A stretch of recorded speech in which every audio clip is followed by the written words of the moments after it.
Hello everyone, चंद्र academy के online platform पे आप लोग का स्वागत है।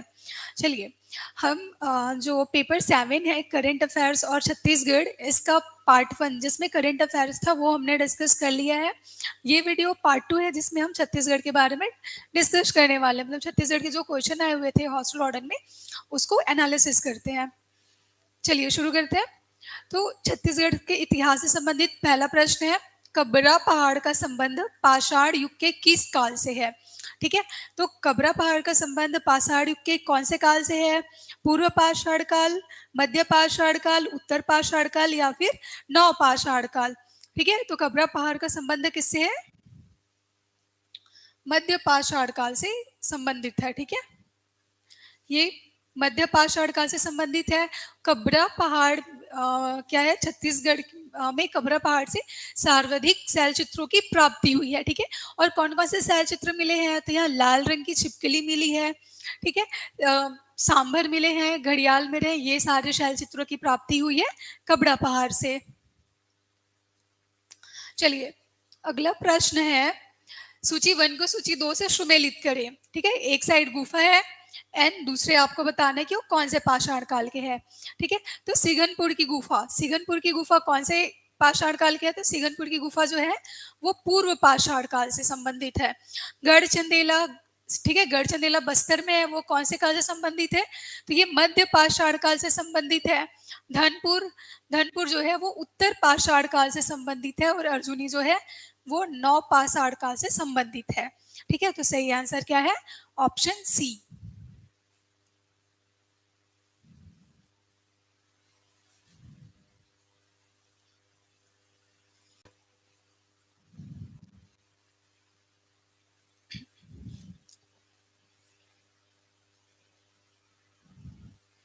चलिए, अगला प्रश्न है, निम्न कथन को पढ़िए। राम वन गमन पथ की शुरुआत 22 नवंबर 2019 को हुई। राम वन गमन पथ के लिए आधार पुस्तक दंडकारण्य रामायण और छत्तीसगढ़ में राम वन गमन पथ है। प्रथम चरण में 20 स्थलों को शामिल किया गया है। ठीक है, इसमें कौन कौन से कथन सत्य हैं? तो इसमें, ठीक है, कथन 1 जो कि राम वन गमन की शुरुआत कब हुई है? 22 नवंबर 2019 से हुई है। और राम वन गमन पथ के लिए जो आधार पुस्तक है वो दंडकारण्य रामायण है, और छत्तीसगढ़ में राम वन गमन पथ है। ठीक है, और पहले प्रथम चरण में 20 स्थलों को शामिल किया गया है। नहीं, प्रथम चरण में कितने स्थलों को शामिल किया गया था? 9 स्थलों को शामिल किया था। ठीक है, अभी ये 10 है। तो सही आंसर क्या हो जाएगा? 1 और 2 सही, ऑप्शन बी।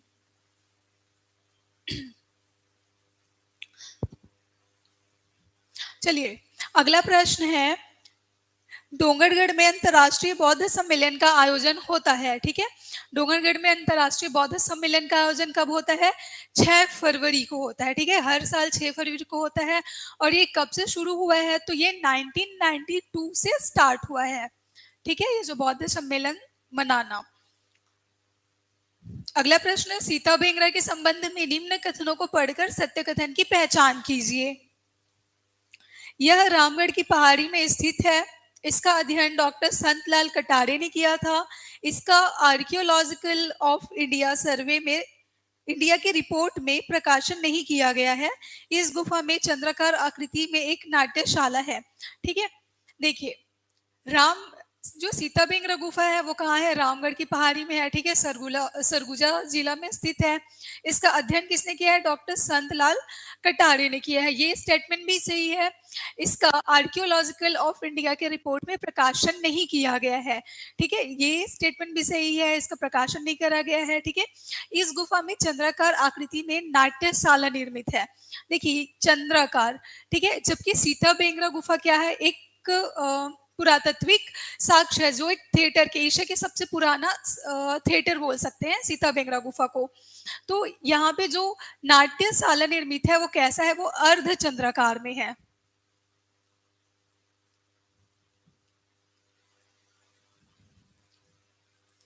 अर्ध चंद्राकार की आकृति में है। ठीक है, तो कौन सा स्टेटमेंट गलत है? चौथा वाला। और आपको क्या बताना है? जो सत्य है उसको बताना है। कौन कौन से है? 1 2 3, ऑप्शन बी।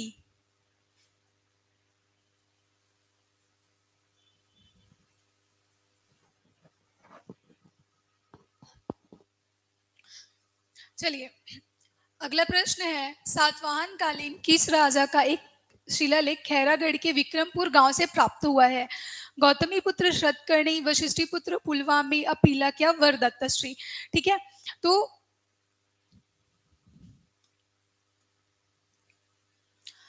गौतमी पुत्र शतकर्णी और वशिष्ठी पुत्र पुलवामी, ठीक है, इनके जो साक्ष्य हैं या शिलालेख हैं वो कहाँ से प्राप्त हुए हैं? तो ये मल्हार से प्राप्त हुए हैं। ठीक है, मल्हार शिलालेख से प्राप्त हुआ है। अपीलक, ठीक है, अपीलक का कहाँ से प्राप्त हुआ है? सॉरी, ये अपीलक तीनों का, गौतमी पुत्र शतकर्णी, वशिष्ठी पुत्र पुलवामी और अपीलक, ठीक है, इन तीनों के जो शिलालेख या ताम्रपत्र हैं वो कहाँ से प्राप्त हुए हैं? वो मल्हार से प्राप्त हुए हैं। वरदत्त श्री, वरदत्त श्री, इनका जो शिलालेख है ये कहाँ से प्राप्त हुआ है? खैरागढ़ से प्राप्त हुआ है। ठीक है, एंड वरदत्त श्री के एक शिलालेख दमोदरा गुंजी, जिसका पुराना नाम गुंजी है, वहां से भी प्राप्त हुए हैं, जिसमें वरदत्त श्री के बारे में बताया गया है कि इन्होंने अपनी उम्र वृद्धि के लिए 1000 गाय दान में दी थी। ऐसा इन्होंने 2 बार किया था। ठीक है, और गाय किसको दान में करी थी? ब्राह्मणों को।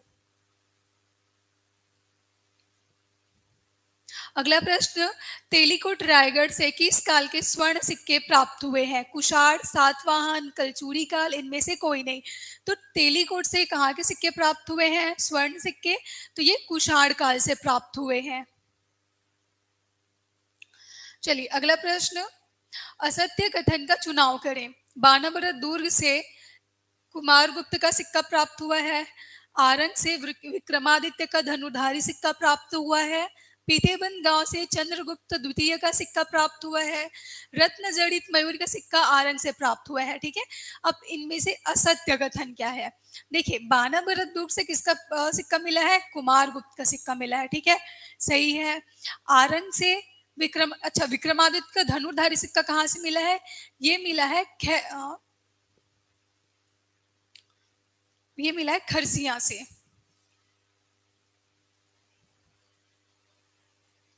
ठीक है, खरसिया से मिला है, आरंग से नहीं मिला है। पीतेबंद गांव से चंद्रगुप्त द्वितीय का सिक्का प्राप्त हुआ है, सही है। और रत्नजड़ी सिक्का कहाँ से प्राप्त हुआ है? आरंग से प्राप्त हुआ है। तो असत्य कौन सा हो गया? Option B. ठीक है, ऑप्शन बी, आरंग से विक्रमादित्य का जो धनुधारी सिक्का है वो प्राप्त नहीं हुआ है, वो प्राप्त हुआ है खरसिया से।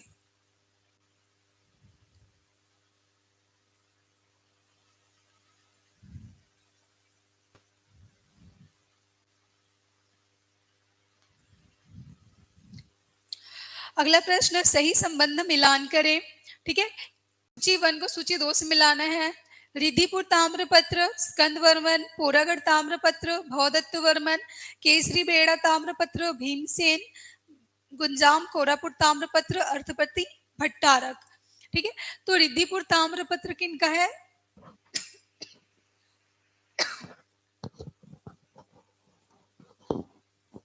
रिधिपुर ताम्रपत्र। ठीक है, रिधिपुर ताम्रपत्र किनका है? भवदत्त वर्मन का है। पोड़ागढ़ ताम्रपत्र किसका है? भीमसेन का है। केसरी बेड़ा ताम्रपत्र, केसरी बेड़ा ताम्रपत्र किसका है? अर्थपति भट्टारक का है। ठीक है, एंड गुंजाम कोरापुट ताम्रपत्र जो है वो स्कंद वर्मन का है। तो राइट आंसर सी।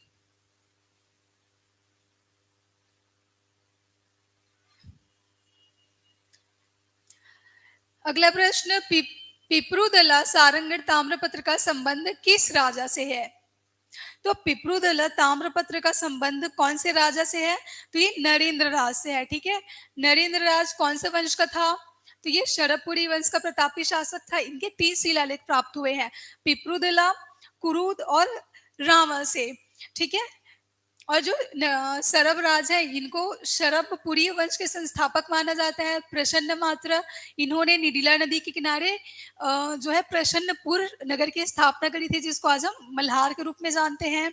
और जयराज के संबंध में कहा जाता है, इसका अन्य नाम है दुर्गराज या मनमात्र। ठीक है, तो ये दुर्ग इनके संबंध में बोला जाता है कि ये दुर्ग नगर बसाए थे।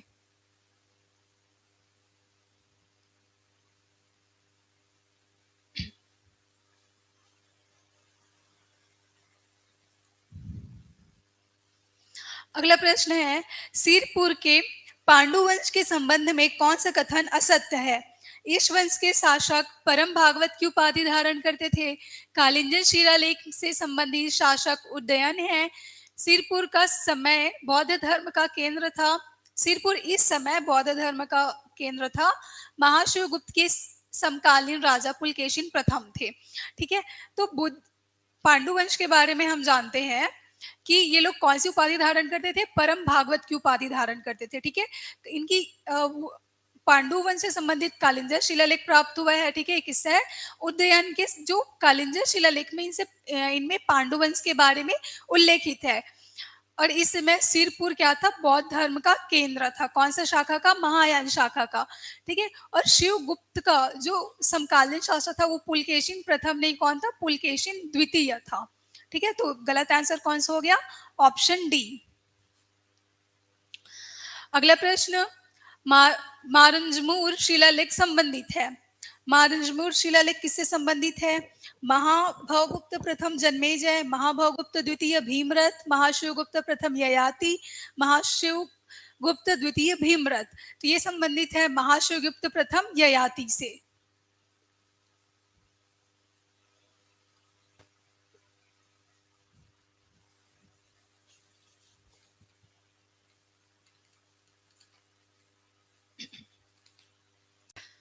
अगला प्रश्न, कोरोमंडल के अधिपति वज्जुक की पुत्री नोनल्ला से विवाह करने वाला कलचुरी राजा का नाम है। ठीक है, कौन था कलचुरी राजा जिन्होंने वज्जु वर्मा की पुत्री से विवाह किया था, जिनका नाम क्या था, नोनल्ला देवी था। तो ये थे रत्नदेव। ठीक है, रत्नदेव प्रथम। किस कलचुरी शासक ने स्वर्णपुर ओडिशा के राजा भुजबल को पराजित किया, जाजलदेव प्रथम, जाजलदेव द्वितीय, रत्नदेव प्रथम, पृथ्वीदेव प्रथम। ठीक है, किसने किया, जाजलदेव प्रथम ने। किस कलचुरी राजा ने बंगाल के गौड़ राजाओं को पराजित किया, रत्नदेव प्रथम ने, पृथ्वीदेव प्रथम ने, रत्नदेव द्वितीय ने या पृथ्वीदेव द्वितीय ने। तो गौड़ राजाओं को, ठीक है, बंगाल के गौड़ राजाओं को किन्होंने पराजित किया है, तो रत्नदेव द्वितीय ने। किस कलचुरी शासक से संबंधित अधिक शिलालेख प्राप्त हुए हैं, तो कौन से कलचुरी शासक के सर्वाधिक शिलालेख प्राप्त हुए हैं, तो ये हैं पृथ्वीदेव द्वितीय। ठीक है, इनके सर्वाधिक शिलालेख हमें प्राप्त हुए हैं। अगला प्रश्न, कलचुरी काल में महाप्रतिहार था। ठीक है, महाप्रतिहार एक पोस्ट का नाम है। तो कलचुरी काल में महाप्रतिहार का जो पोस्ट था वो क्या था, सचिवालय प्रमुख, संचार विभाग का प्रमुख, नगर प्रमुख अधिकारी, ग्राम प्रमुख अधिकारी। ठीक है, तो महाप्रतिहार ये क्या था, संचार विभाग का प्रमुख था। असत्य कथन की चुनाव करें। कलचुरी काल में ग्राम और नगरों के स्थानीय प्रशासन को पंचकुल संस्था कहा जाता था। जी बिल्कुल, ठीक है, कलचुरी काल में जो ग्राम और नगर के प्रशासन थे उनको क्या बोलते थे, पंचकुल बोलते थे। पंचकुल में 10 से 25 सदस्य होते थे, नहीं, पंचकुल में कितने सदस्य होते थे, 10 से 15 सदस्य होते थे। ठीक है, यहाँ 20 से 25 लिखा है, कितने सदस्य होते थे, 10 से 15 सदस्य होते थे। पंचकुल के सदस्यों को क्या कहा जाता था, महत्तर कहा जाता था। ग्रामीण प्रमुख रूप से ग्रामीण के प्रमुख रूप में प्रशासन गौटिया संभालता था। ठीक है, ग्रामीण में जो प्रमुख प्रशासन का प्रमुख था उसको क्या बोलते थे, गौटिया बोलते थे। ग्राम क्या होती है, प्रशासन की सबसे छोटी इकाई है ग्राम, जिसके प्रमुख क्या बोलते हैं, गौटिया बोलते हैं। ठीक है, तो ये इसमें असत्य कथन को चुनाव करना है, तो असत्य कथन कौन सा है, ऑप्शन बी। अगला प्रश्न, मध्यकालीन छत्तीसगढ़ के निम्नलिखित राजवंशों को शासन करने के आधार पर जमाइए। ठीक है, कौन से राजवंश ने पहले शासन किया, उनके बाद से कौन से राजवंश आए, छिंदक नागवंश, कलचुरी वंश, काकतीय वंश, बाढ़ वंश। ठीक है, तो सबसे पहले कौन आते हैं, बाढ़ वंश आते हैं। ठीक है, बाढ़ वंश पहले आए, इसके बाद से कौन आया, कलचुरी वंश आया, इसके बाद से कौन आया, छिंदक नागवंश आए, उसके बाद से फिर आए काकतीय वंश। ठीक है, तो सही आंसर हो जाएगा ऑप्शन ए। चलिए अगला प्रश्न, मध्यकालीन छत्तीसगढ़ के निम्नलिखित राजवंशों को शासन करने के अच्छा ये हो गया। अगला प्रश्न, निम्नलिखित में कौन सा कथन असंगत है? आपको जो असंगत कथन है वो बताना है। कलचुरी की प्रारंभिक राजधानी तुम्माड़ थी। ठीक है, कलचुरी की प्रारंभिक राजधानी क्या थी? तुम्माड़ थी। और कलचुरी वंश का संस्थापक कौन था? कलिंग राज था। ठीक है, जिन्होंने अपनी राजधानी किसको बनाई थी? तुम्माड़ को बनाई थी।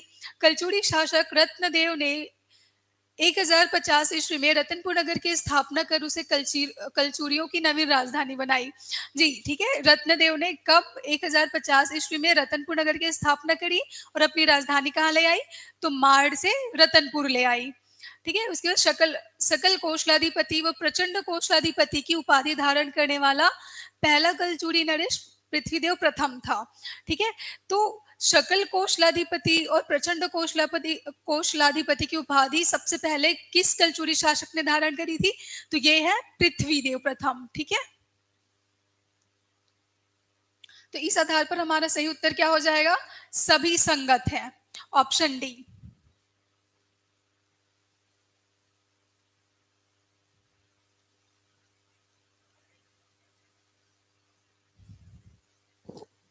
अगला प्रश्न, निम्न में से किस आश्रम का संबंध धमतरी से नहीं है? किस आश्रम का संबंध धमतरी से नहीं है? सप्त ऋषि आश्रम, अगस्त ऋषि आश्रम, जमदग्नि ऋषि आश्रम या फिर गौतम ऋषि आश्रम। ठीक है, देखिए सप्त ऋषि आश्रम कहाँ है? धमतरी में है। अगस्त ऋषि आश्रम भी कहाँ है? धमतरी में है। गौतम ऋषि आश्रम भी कहाँ है? धमतरी में है। ठीक है, सप्त ऋषि आश्रम में ये सारे आते हैं, अगस्त और गौतम। और जमदग्नि आश्रम कहाँ है? ये है आपका सरगुजा में है। ठीक है, तो सही आंसर ऑप्शन सी। महानदी का नाम वायु पुराण के अनुसार, वायु पुराण में महानदी का नाम किस नाम से मिलता है? चित्रोत्पला, नीलोत्पला, कनकनंदिनी या महानंदा?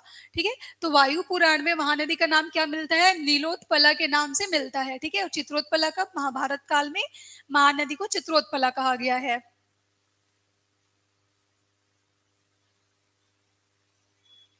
अगला प्रश्न, सिरपुर का संबंध किन धर्मों से था? हिंदू, जैन, बौद्ध? ठीक है, देखिए सिरपुर क्या है? सिरपुर जो है वो हिंदू, बौद्ध, जैन तीनों धर्म का केंद्र था।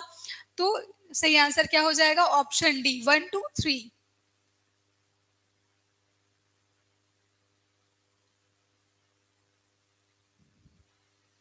अगला प्रश्न, सातवाहन कालीन रथिक का पद संबंध है।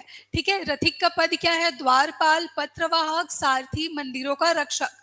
तो रथिक मतलब सारथी। ठीक है, जो रथ चलाता है। राशि तुल्य वंश देश की उपाधि धारण करते थे। राष्ट्रीय तुल्य वंश कौन सी उपाधि धारण करते थे? तो राष्ट्रीय तुल्य राजयोगी की उपाधि धारण करते थे। और ये जो वंश है ये छत्तीसगढ़ की प्रथम क्षेत्रीय वंश है। ठीक है, क्षेत्रीय राजवंश है राजसी तुल्य। चार्ल्स इलियट द्वारा गठित ताहूदारियां नहीं है। चार्ल्स इलियट द्वारा गठित, ठीक है, चार्ल्स इलियट ने 3 ताहूदारियों का गठन किया था। कौन कौन सा?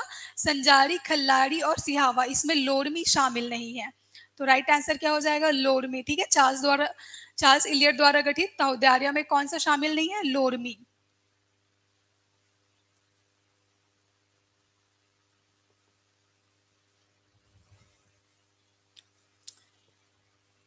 अगला प्रश्न, निम्न में से कौन सा विद्रोह भूपाल देव के समय हुआ था? मेड़िया, लिंगागिरी, कोई, परलकोट? ठीक है, तो कौन सा विद्रोह है जो भूपाल देव के टाइम पे हुआ था? तो ये है मेड़िया विद्रोह। ठीक है, मेड़िया विद्रोह किसके शासनकाल में हुआ था? भूपाल देव के। लिंगागिरी और कोई विद्रोह, लिंगागिरी और कोई विद्रोह जो है वो भैरम देव के टाइम पे हुआ था।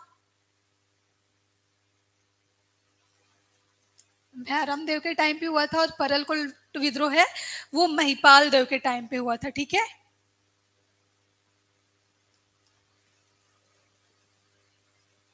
महिपाल देव के टाइम पे। अगला प्रश्न, मिस्टर जेटी ब्लंट का आगमन किस सूबेदार के शासनकाल में हुआ था?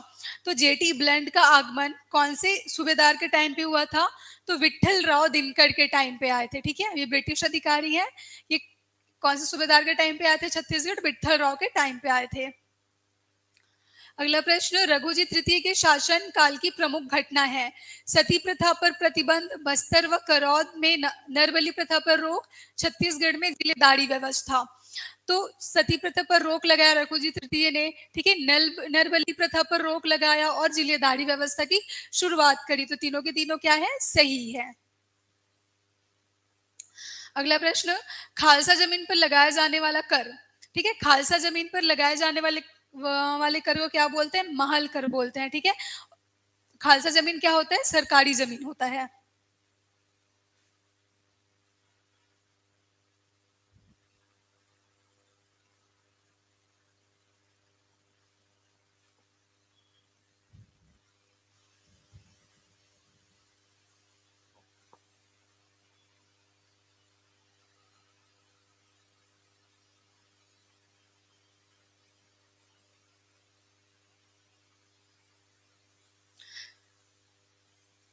19वीं सदी में किस संस्था की स्थापना बिलासपुर में हुई थी, ठीक है। तो किसकी स्थापना हुई थी, बुद्धि प्रकाश सभा की स्थापना बिलासपुर में हुई थी, ठीक है। वाद विवाद समिति जो है रायपुर में बना था 1857 में। छत्तीसगढ़ बाल सभा जो है ये भी रायपुर में बना था, ये बना था 1870 में। और मालिनी रीडिंग क्लब, ठीक है, मालिनी रीडिंग क्लब जो है इसकी इस संस्था की स्थापना भी रायपुर में हुई थी, ये हुई थी 1899 में, ठीक है। अगला प्रश्न, 1913 नगर पालिका निर्वाचन में निर्वाचित छत्तीसगढ़ के प्रथम सदस्य कौन थे, ठीक है। तो ये थे नथमल मुनीम, ऑप्शन बी। रायपुर में आयोजित होम रूल लीग क्षेत्रीय सम्मेलन की अध्यक्षता किसके द्वारा की गई थी, होम रूल लीग की क्षेत्रीय अध्यक्षता किसके द्वारा की गई थी, पंडित रविशंकर शुक्ल, ऑप्शन सी, पंडित रविशंकर शुक्ल के द्वारा। कंडेल नहर सत्याग्रह प्रारंभ कब हुआ था, तो कंडेल नहर सत्याग्रह का प्रारंभ हुआ था जुलाई 1920 में, ठीक है। कंडेल नहर सत्याग्रह क्यों हुआ था, क्योंकि अंग्रेजों ने किसानों पर क्या किया था, नहर के लिए टैक्स लगाना शुरू कर दिया था और उनके जानवरों को पकड़ के चले गए थे, जिसके लिए जो पंडित सुंदरलाल शर्मा है इन्होंने गांधी जी को छत्तीसगढ़ आने का निमंत्रण दिया और गांधी जी जो है वो छत्तीसगढ़ आ रहे थे कंडेल नहर सत्याग्रह करने के लिए।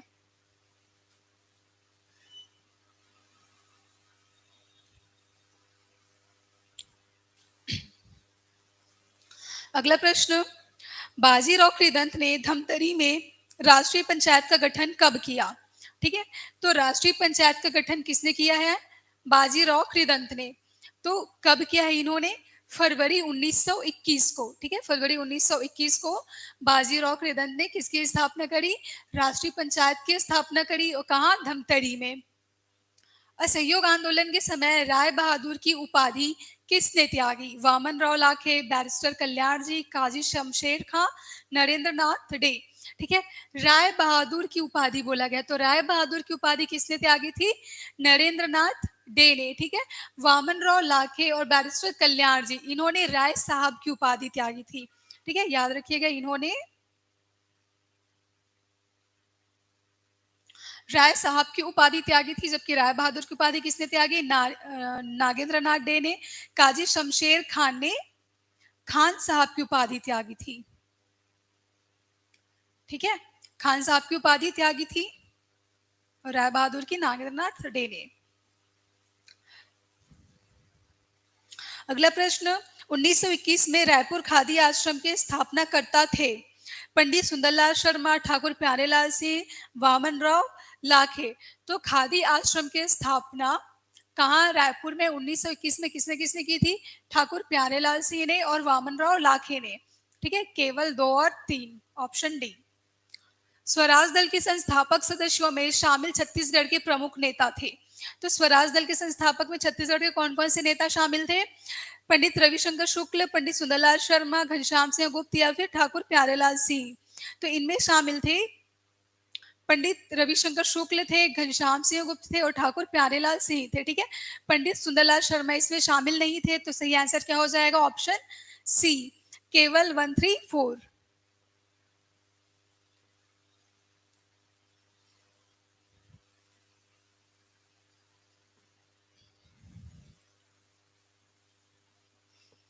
अगला प्रश्न, छत्तीसगढ़ स्वतंत्र दल का गठन किया था, ठीक है। छत्तीसगढ़ स्वतंत्र दल का गठन किसने किया था, ई राघवेंद्र राव, ई राघवेंद्र राव।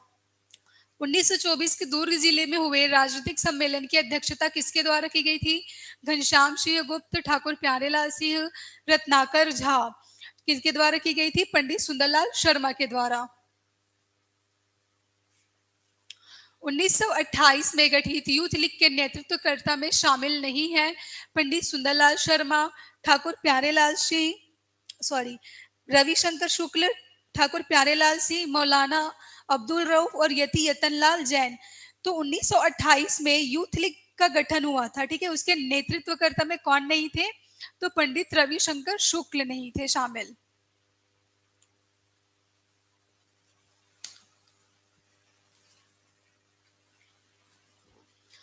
सविनय अवज्ञा आंदोलन के समय हुए जंगल सत्याग्रह को घटित होने के क्रम से जमाइए। गट्टा सिल्ली, रुद्री नावा गांव, मोहबना पोड़ी और लभरा। ठीक है, तो कौन सा जंगल सत्याग्रह सबसे पहले हुआ? तो ये गट्टा सिल्ली का हुआ सबसे पहले, ठीक है। गट्टा सिल्ली, फिर हुआ मोहबना पोड़ी, उसके बाद से हुआ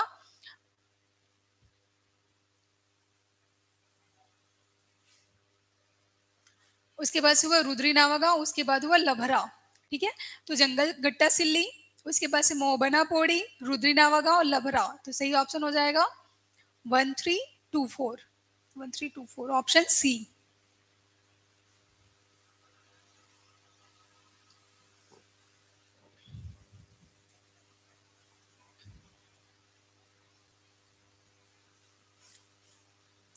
महात्मा गांधी का द्वितीय छत्तीसगढ़ आगमन कब हुआ? ठीक है, महात्मा गांधी का द्वितीय छत्तीसगढ़ आगमन कब हुआ? 1933 में।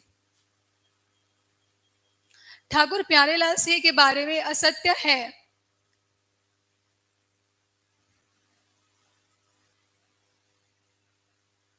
राजनांदगांव में सरस्वती पुस्तकालय की स्थापना की। छत्तीसगढ़ एजुकेशन सोसाइटी के संस्थापक और अध्यक्ष भी रहे। 1937 में महाकौशल कमेटी के अध्यक्ष निर्वाचित हुए। ठीक है, तो महाकौशल कमेटी के अध्यक्ष नहीं रहे ठाकुर प्यारेलाल सिंह। तो कौन कौन सा कथन सत्य है? केवल 1 और 2। अगला प्रश्न, रोलेट एक्ट के विरोध में किन्हें अंग्रेजों द्वारा 30 बेत की सजा दी गई थी? तो रोलेट एक्ट का विरोध करने पे किनको 30 बेत की सजा सुनाई थी अंग्रेजों ने? तो क्रांति कुमार भारतीय को। मुझे मोक्ष प्यारा नहीं, मैं फिर जन्म लूंगा, यह कथन किसका है? तो ये कथन किसका है? मुझे मोक्ष प्यारा नहीं, मैं फिर से जन्म लूंगा, माधवराव सप्रे का।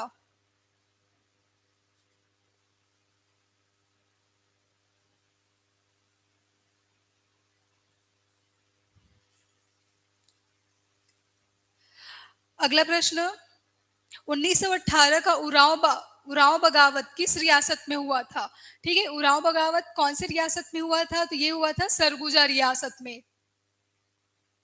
1942 के रायपुर डायनामाइट केस के नेतृत्व करता है बिलख नारायण अग्रवाल, रघुनंदन सिंह रौली, घनश्याम सिंह गुप्त या फिर सरयू प्रसाद अग्रवाल। ठीक है, तो रायपुर डायनामाइट केस के नेतृत्व करता कौन थे? बिलख नारायण अग्रवाल। और ये कब हुआ था? 1942 में हुआ था। ठीक है, अगला प्रश्न, मड़वा महल शिलालेख के बारे में सही कथन है। मड़वा महल शिलालेख के बारे में सही कथन बताइए। इनमें नागवंशों के 24 राजवंशों का उल्लेख मिलता है।